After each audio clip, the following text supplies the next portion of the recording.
அனைவருக்கும் வணக்கம்.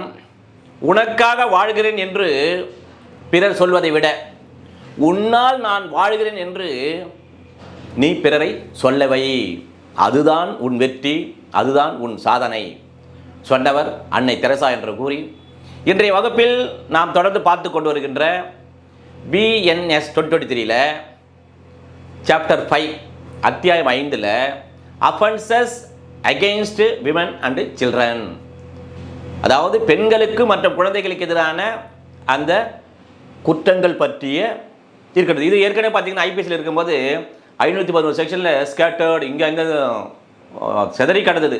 அதையெல்லாம் என்ன பண்ணாங்க, எல்லாத்தையும் ஒன்றா ஒருங்கமைச்சு ஒரே சாப்டரில் கொண்டாண்டாங்க.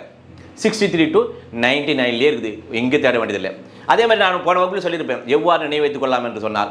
எப்படி 5 என்பது இந்த பெண்களுக்கு எதிரான குழந்தைகளுக்கு எதிரான இந்த பாலியல் குற்றங்கள் என்பதை எப்படி ஞாபகம் வச்சலாம்னு சொன்னால், இப்போ 5 அறிவு யாருக்கு இருக்கும்? மிருகத்துக்கு தான் இருக்கும். 6 அறிவு உள்ள மனிதனாக தான் பகுத்தறிவு இருக்கும். அந்த பெண்களையோ குழந்தைகளையோ பாலியல் பலாத்காரம் செய்யக்கூடாது என்ற அறிவு இருக்கும் அவனுக்கு.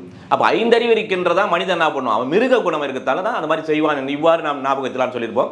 அது மாதிரி 63 6 இங்கிலீஷ் 6 போட்டிங்கன்னா 6 வரும்.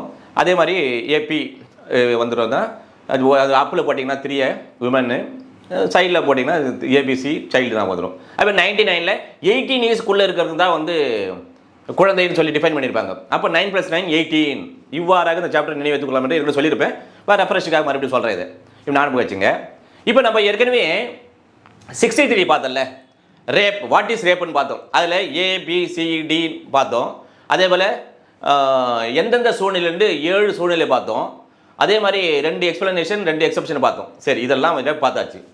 இப்போ அந்த மாதிரி இப்போ உதாரணத்துக்கு இவன் தான் நாம் 63 பார்த்த மாதிரி இந்த அஃபென்ஸை இவன் கமிட் பண்ணிக்கிறான். இந்த பெண்ணை இப்போ தான் சாட்சி சொல்ல வந்துருக்கு, தான் விக்டிம் கேர்ள், இது டிஃபெக்ட் கம்ப்ளைண்ட் இங்கே இருக்காங்களே, இவங்க தான் இவன் என்ன பண்ணிக்கிறான், ரேப் பண்ணிக்கிறான்.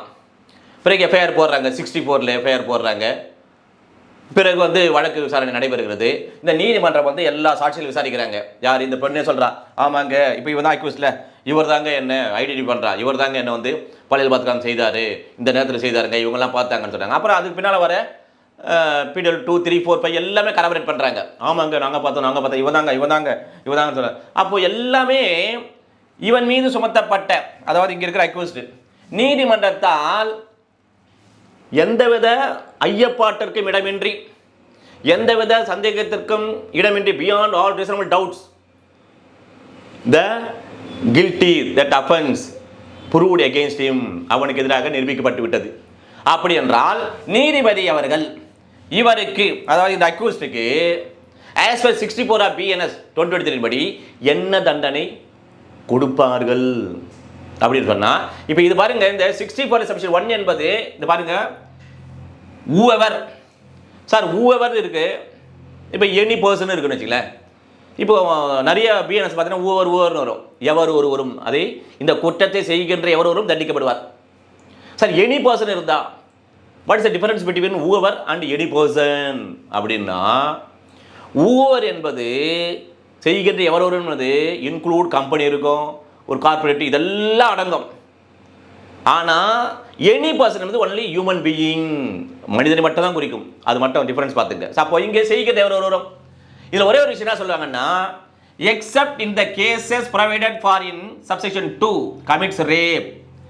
இப்போ நம்ம 64 செக்ஷன் 2 தனியாக பார்க்க போகிறோம். செக்ஷன் 2ல் A to M வரைக்கும் இருக்கும், அது தனியாக பார்க்கலாம். ஆனால் அதை தவிர செய்கின்ற போது அதுக்கு தனி தண்டனை தனி.